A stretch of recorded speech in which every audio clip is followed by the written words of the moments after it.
देवाला बघला देव लांब होतो कशी कशी दिसते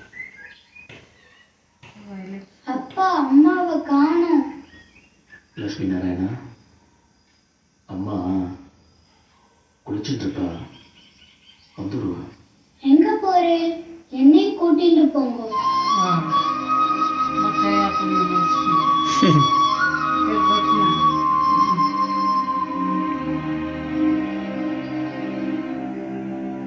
நான் மடத்துக்கு போறேன்னு அம்மா கிட்ட சொல்லிடு. மடத்துக்கு போகும்போது எப்போ அம்மா கிட்ட சொல்லிட்டு தானே போவேன். அம்மா அப்பா கிளம்புறா, சீக்கிரம் வாங்க. வரேன்டா.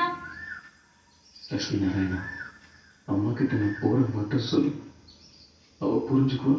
அப்பா அடுத்த வாரமாவது என்ன